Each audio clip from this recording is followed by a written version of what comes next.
이 시간 하나님께서 우리에게 주신 말씀은 창세기 13장 8절에서 18절까지의 말씀입니다. 창세기 13장 8절에서요 18절까지의 말씀. 제가 가지고 있는 성경책으로는 구약성경 15쪽입니다.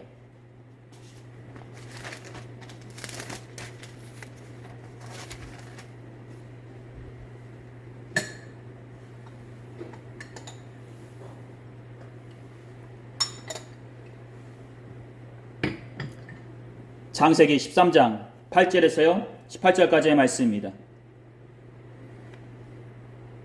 제가 가지고 있는 성경책으로는 구약성경 15쪽입니다. 다 찾으신 줄 믿고요. 제가 앉아 읽고 여러분 앉아 읽다가 마지막 18절은요 다 같이 읽도록 하겠습니다. 아브라함이 롯에게 이르되 우리는 한 친족이라 나나 너나 내 목자나 내 목자나 서로 다투게 하지 말자.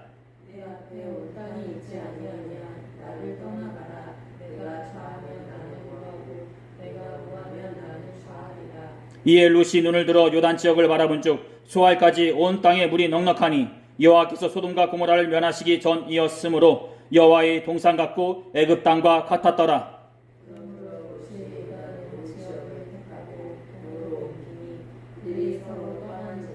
아브라함은 가나안 땅과 거주하였고 롯은 그 지역의 도시들에 머무르며 그 장막을 옮겨 소돔까지 이르렀더라.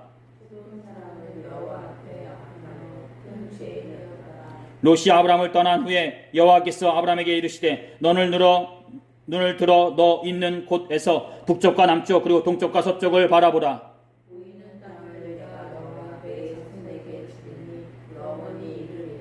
내가 내 자손이 땅의 티끌 같게 하리니 사람이 땅의 티끌을 능히 셀 수 있을진데 내 자손도 세리라.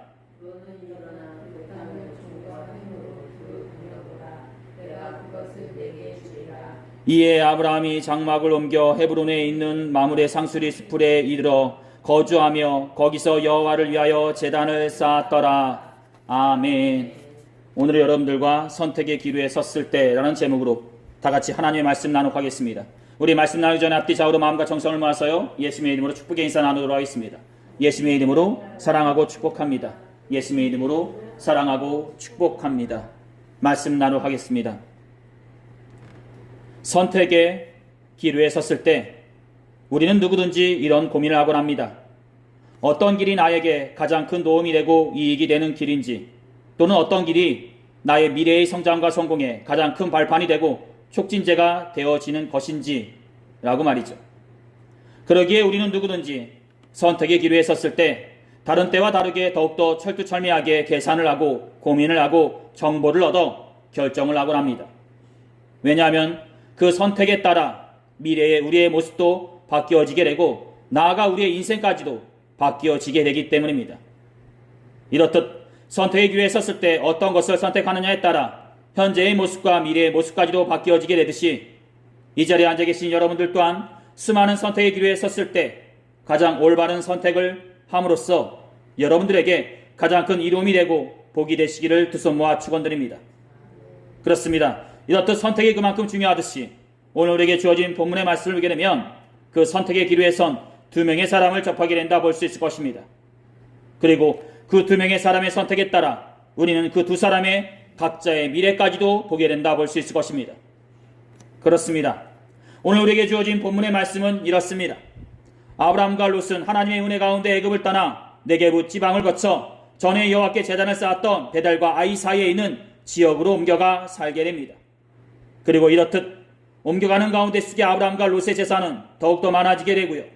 이렇듯 많아진 재산과 불어난 가축들로 인해 아브라함과 롯의 목자들 또한 서로 불편함을 토로하며 다투어지게 됩니다. 왜냐하면 아브라함과 롯의 가축들이 늘어나는 것만큼 이를 품을 수 있는 토지는 터무니없이 비좁고 작았기 때문이었습니다. 그런데 이렇듯 그 비좁은 토지에 그들만이 있었던 것이 아니라 이방인들이 알 수 있는 가나안 사람들과 브리스 사람들까지 같이 있었으니 그야말로 작은 토지 가운데 여러 사람들이 서로 옹기종기 모여 살고 있었던 것입니다. 이렇듯 비좁은 토지 가운데 서로 모여서 살고 있으니 자그마한 것에도 오해가 쌓이게 되고 자그마한 것에도 서로 화가 치밀어 올라 수시로 다투는 가운데 속에 있었던 것입니다. 그리고 이런 상황 가운데 아브라함은 조카 롯에게 이렇게 얘기하게 됩니다. 아브라함이 롯에게 이르되 우리는 한 친족이라 나나 너나 내 목자나 내 목자나 서로 다투게 하지 말자. 내 앞에 온 땅이 있지 아니하냐. 나를 떠나가라. 내가 좌하면 나는 우하고 내가 우하면 나는 좌하리라. 그렇습니다. 이렇듯 어쩔 수 없이 헤어져야 되는 상황에 처하게 되자 아브라함은 조카 롯에게 먼저 좋은 곳을 찾아서 가라는 선택권을 주게 되었던 것입니다. 네가 좌하면 나는 우할 것이요 네가 우하면 나는 좌한다 라는 것입니다. 즉 자신이 먼저 선택을 하여 나는 좌할 것이니까 너는 우해. 그래야 우리가 다투지 않고 좋은 관계에서 생활할 거야 라고 말하기보다 조카에게 먼저 찾아가 네가 먼저 선택을 해. 그 선택에 따라서 나 또한 움직일게 라고 말하였던 것입니다. 그렇습니다. 이는 어떻게 보면 소극적인 것 같고요. 어떻게 보면 자신이 누릴 수 있는 특권과 그 자격을 내려놓는 것이라 볼 수 있을 것입니다. 즉 8절 상반절에 아브라함이 조카 롯에게 우리는 한 친족이라 라는 말을 통해 알 수 있듯이 아브라함은 그만큼 조카 롯을 사랑하고 배려하였다라는 것입니다. 즉 아브라함은 삼촌된 도리로서 조카 롯을 사랑하였기에 그에게 먼저 선택권을 주어 그가 더욱더 풍요롭고 안정된 삶을 살기를 바랬던 것입니다. 아브라함은 삼촌된 위치에서 그 위치를 이용하여 자신에게 이로운 쪽으로 행동하기보다 조카를 사랑하는 마음으로 자신의 위치와 특권 등을 내려놓고 배려하고 희생하여 조카인 롯이 더 잘되기를 바라였던 것입니다. 그야말로 순간의 상황과 환경에 욕심을 부려서 행동하기보다 조카인 롯을 먼저 생각하였던 것입니다. 그렇습니다. 이 모습은 바로 성숙한 그리스도인의 모습이라 말씀드릴 수 있을 것입니다. 예수님의 십자가를 마음속에 품고 살아가며 어떠한 상황 속에서도 자기의 것을 먼저 챙기기보다 이웃과 형제들을 먼저 생각하는 참된 성도의 모습이다라는 것입니다. 이렇듯 삼촌 아브라함의 말에 조카 롯은 이렇게 행동하게 됩니다. 이에 롯이 눈을 들어 요단 지역을 바라본즉 소알까지 온 땅에 물이 넉넉하니 여호와께서 소돔과 고모라를 멸하시기 전이었으므로 여호와의 동산 같고 애굽 땅과 같았더라. 그러므로 롯이 요단 온 지역을 택하고 동으로 옮기니 그들이 서로 떠난지라 라고 말이죠. 그렇습니다. 자신에게 먼저 선택권이 주어지게 되자 롯은 먼저 눈을 들어서 요단 지역을 바라보게 된다는 것입니다. 즉 어느 곳이 자신이 살기에 더욱더 풍요롭고 더욱더 안정된 삶을 살 수 있는 곳인지 살펴보았다는 것입니다. 그리고 이 모습은 앞에서 말씀드렸던 선택의 기로에 섰을 때 누구든지 행하고 보여지게 되는 모습이라 볼 수 있을 것입니다.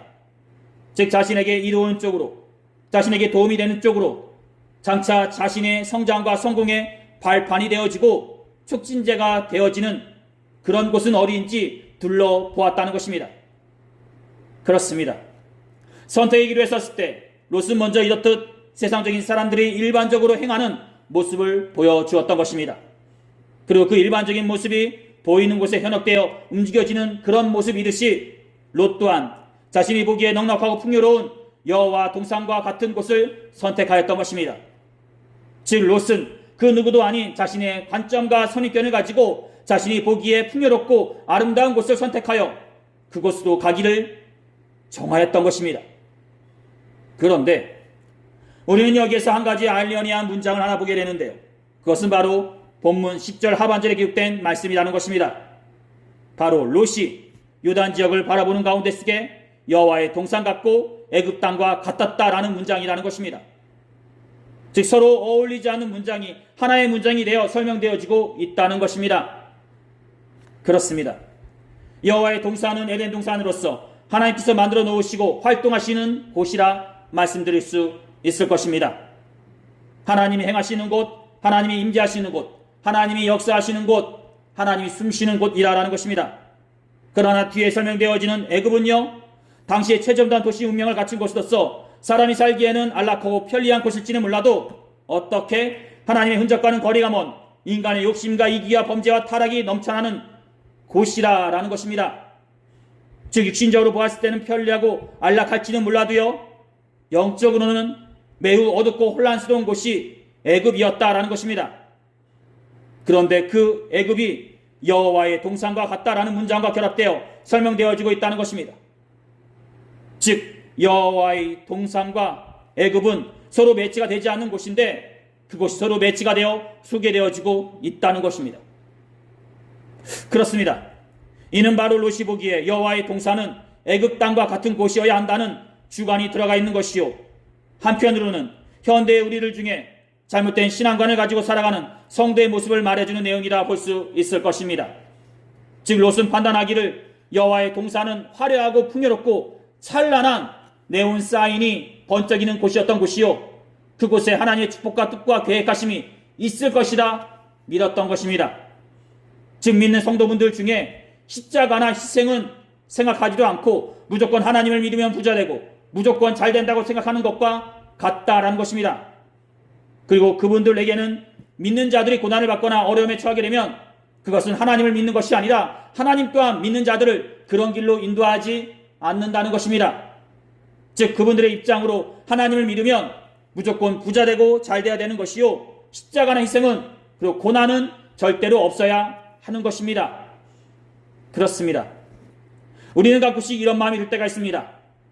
바로 하나님이 이끄시고 인도하시는 곳은 나의 입맛과 내 마음에 쏙 드는 곳으로서 생활하기 편한 곳이요, 누구든지 탐내고 가고 싶어하는 곳이요, 수많은 물질과 풍요로움이 넘쳐나는 곳이다 라고 말이죠.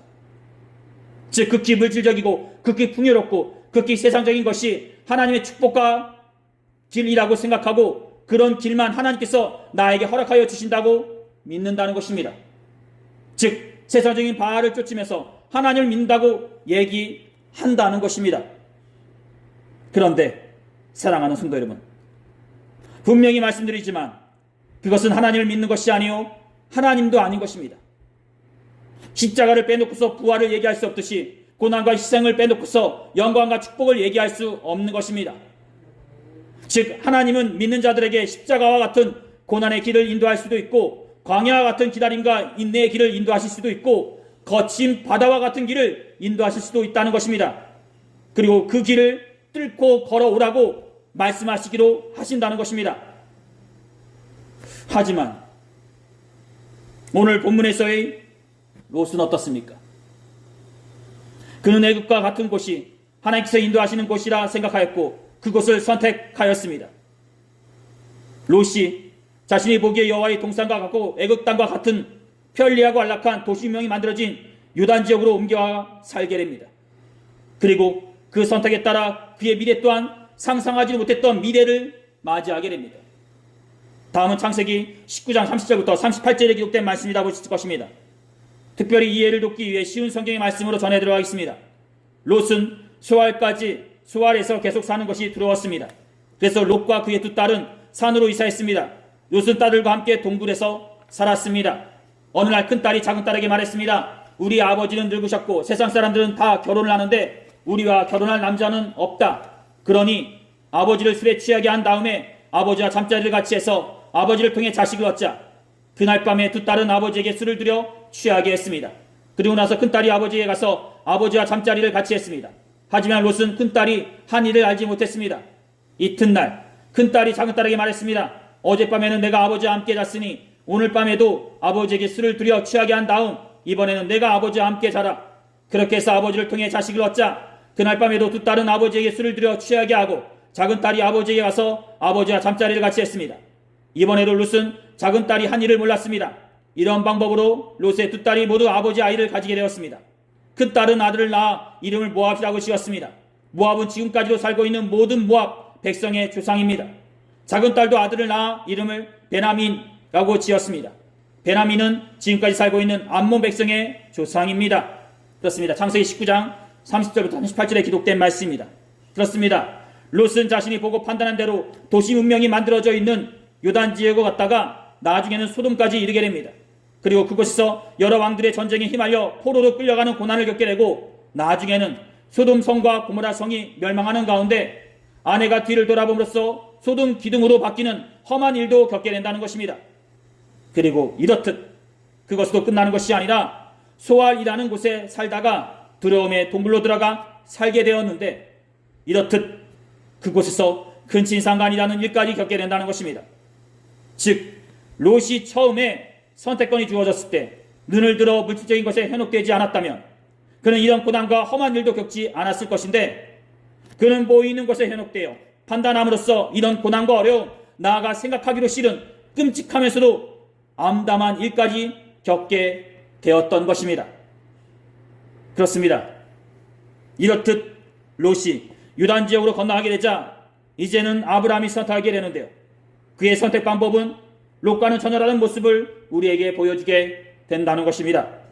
즉 롯이 눈을 들어 유단 지역을 바라보았다면 아브라함은 롯과는 달리 자신이 직접 자신이 갈 곳을 정하지 않는다는 것입니다. 즉 자신의 경험과 자신의 지식과 자신의 관점으로 보고서 판단하지 않는다라는 것입니다. 바로 본문 14절부터 18절까지의 말씀이라 볼 수 있을 것입니다. 롯이 아브라함을 떠난 후에 여호와께서 아브라함에게 이르시되 너는 눈을 들어 너 있는 곳에서 북쪽과 남쪽 그리고 동쪽과 서쪽을 바라보라. 보이는 땅을 내가 너와 내 자손에게 주리니 영원히 이르리라. 내가 내 자손의 땅에 티끌 같게 하리니 사람이 땅에 티끌을 능히 셀 수 있을진데 내 자손도 세리라. 너는 일어나 그 땅을 종과 횡으로 두루 다녀보라. 내가 그것을 내게 주리라. 이에 아브라함이 장막을 옮겨 헤브론에 있는 마물의 상수리 스프레에 이르러 거주하며 거기서 여호와를 위하여 제단을 쌓았더라. 그렇습니다. 롯이 자신이 직접 눈을 들어 판단하고 결정하였다면 아브라함은 하나님께서 눈을 들게 하셨다는 것이요, 또한 하나님께서 직접 판단하시어 인도하셨다는 것입니다. 즉 롯이 자신에게 이로운 쪽으로 자신이 살기에 풍요롭고 편리한 곳을 결정하였다면, 자신이 보기에 아름답고 화려한 곳을 찾아갔다면 아브라함은 하나님의 함께 하심을 바라였다는 것이요, 하나님이 말씀하시기 전까지 그 어디에도 가지 않고 그곳에 남아 있었다는 것입니다. 즉 14절 상반절에 어떤 말씀이 있죠? 롯이 아브라함을 떠난 후에 여호와께서 아브라함에게 이르시되 라고 기록되어지고 있는데요, 이는 아브라함이 그 어디에도 가지 않고 하나님의 음성을 기다렸다는 것을 우리에게 말해준다라는 것입니다. 즉 그는 자신이 생각하고 판단하여 움직이기보다 하나님의 음성에 자신의 발걸음을 맡겼던 것이요, 그 하나님의 음성이 전하여지기 전까지 그곳에서 떠나지 않고 기다렸던 것입니다. 그렇습니다. 아브라함에게 선택하는 가운데 속에 중요했던 것은요, 롯과 같이 물질적인 풍요가 중요했던 것이 아니라 하나님의 음성이 중요했던 것이요, 그 하나님의 음성대로 움직여지는 것이 그의 삶의 모습이요, 나아가 그의 미래였던 것입니다. 물론 그 음성대로 따라간다고 해서 그의 삶이 항상 평안하고 풍요로움 가운데 있었다는 것은 아니었습니다. 그 하나님의 음성을 따라가면서도요, 고난이 있었고 아픔이 있었고 예기치 못한 사건들이 있었습니다. 하지만 그럼에도 불구하고 그 가운데 속에서 하나님께서는 아브라함을 이끌어 주셨고 아브라함과 함께 하시면서 그의 힘이 되어 주셨다는 것입니다. 그리고 나아가 그를 통해 이삭과 야곱을 나오게 하시고 지금의 이스라엘을 세우시게 되신다는 것입니다. 그렇습니다. 사랑하는 성도 여러분, 이렇듯 선택의 기로에서 아브라함이 하나님의 음성 가운데 움직였던 것처럼 현재 이 땅을 사랑하는 우리를 또한 각자의 선택의 길에서 어떤 모습을 보여주고 있나 싶습니다. 즉 우리의 발걸음을 옮기는 가운데 속에 우리는 눈에 보여지고 생각하는 대로 판단하여 우리의 발걸음을 옮기는지, 아니면 하나님의 음성을 기다리고 그 음성에 따라서 우리의 발걸음을 옮기느냐라는 것입니다. 한 사모님에 대한 이야기입니다. 그 사모님께서는 목사님과 결혼하시기 전에 주위에 많은 반대와 얘기가 있었다고 합니다. 그 이유는요, 목사님은 아버지가 안 계신 분이었고 가난한 형편 가운데 호르몬이와 함께 6명의 동생들을 챙겨야 하는 장남이었다고 합니다. 그래서 이 일로 인해 결정을 내지 못하고 고민하는 가운데 있었다고 합니다. 그러던 어느 날 새벽 예배 시간대에 기도를 하시게 되시는데 계속적으로 이런 음성이 들려오더랍니다. 내가 책임을 지겠다. 내가 책임을 지겠다 라고 말이죠. 사모님께서는 이 음성을 붙잡고 목사님과 결혼하시게 되었고요, 어려운 상황에 처하거나 힘든 일을 겪게 되면 항상 하나님께서 책임지신다고 하셨잖아요 라고 하시면서 그 힘듦과 어려움을 헤쳐나가셨다고 합니다. 그리고 그 가운데 속에 한 번도 하나님께서는 이 사모님과 목사님의 가정을 실망시킨 적이 없으셨다고 합니다. 남편 되신 목사님께서 이 말씀이 전해주신 후에 덧붙여서 이런 말씀도 전해주셨는데, 그 말씀은 우리의 삶이 아무리 어렵고 힘든 상황이라 할지라도 좌절하지 말고 사람들의 훈수보다 하나님의 음성에 귀를 기울여야 한다는 것입니다. 그리고 또한 삶이 고달프다고 느낄 때 주님 앞에 엎드려 주님의 말씀에 귀를 기울여야 한다는 것이었습니다. 그렇습니다. 바로 한국의 대표적인 복음 전도자인 이동원 목사님의 이야기라 볼 수 있을 것입니다. 즉 믿는 자라면 하나님의 음성에 귀를 기울여야 한다는 것이요, 그 음성 가운데 속에 우리의 작은 발걸음을 내어 맡길 때 하나님께서는 우리를 책임져 주신다는 것입니다. 그렇습니다. 사랑하는 성도 여러분, 이렇듯 하나님의 음성 가운데 여러분들의 작은 발걸음을 내어 맡기시기를 두 손 모아 소원합니다. 그러므로 모든 상황 가운데 하나님께서 함께 해주셔서 그 모든 헤쳐나가시기를 두 손 모아 소원합니다. 선택의 기로에 섰을 때 나의 지식과 내가 보기에 아름다운 곳, 내가 편한 곳을 선택하기보다 그 전에 하나님의 음성 가운데 어떤 길이 나의 길인지 먼저 물어보시기 바랍니다. 사랑하는 성도 여러분, 어느새 2025년이라는 시간도 반이 지나갔습니다. 2025년의 상반기 시간 동안 하나님께서 여러분들 가운데 함께 해주셔서 지금까지 여러분들을 이끌어 주셔서 것처럼 앞으로 맞이하는 하반기의 시간도 하나님께서 여러분들 각 개인과 함께 해주셔서 이끌어 주실 것이다 믿습니다. 그 가운데 겪게되는 선택의 길에서 나의 생각과 지식을 의지하기보다 하나님의 음성 가운데 여러분들의 그 자그마한 발걸음을 움직이시는 복된 성도분이 되시기를 두 손 모아 축원드립니다. 매 순간 겪게 되는 선택의 기로에 섰을 때 나를 의지하지 마시고 사람들의 말에 움직이지 마시고 내가 보고 있는 세상적인 풍요로움을 보지 마시고 그 전에 내 미래를 생각하고 있다면, 내가 성도라면 하나님의 음성에 먼저 어떻게 들려오는지 그것에 귀를 기울이시기를 두 손 모아 소원합니다. 그리고 그 음성 가운데 속에 우리의 자그마한 발걸음을 옮길 두 손 모아 축원드립니다. 오늘 하나님께서 우리들에게 주신 말씀은 여기까지입니다. 기도하시겠습니다. 귀하시 복되신 우리 하나님 아버지, 매 순간 살아가는 가운데 속에 겪게 되는 선택의 길에서 나의 지식과 경험을 의지하기보다 하나님의 음성을 먼저 듣게 하여 주시옵시고 그 음성 가운데 속에 우리의 작은 발걸음을 움직이는 복된 주의 성도들이 되게 하여 주시옵소서. 아버지, 어느새 2025년이라는 시간도 반이 지나갔습니다. 어느새 지나갔지만 순간마다 주님의 인도하심이 있었고 은혜가 있었음을 믿습니다. 앞으로 맞이하는 반의 시간도 주님의 인도하심과 축복이 있게 하여 주시옵시고 그 전에 주님의 음성을 구하는 성령교회 성도들이 되게 하여 주시옵소서. 매 순간 맞이하는 선택의 길에서 주님의 음성을 구합니다. 이 모든 기도를 우리 주 예수 그리스도 이름으로 간절히 기도드렸사옵나이다. 아멘.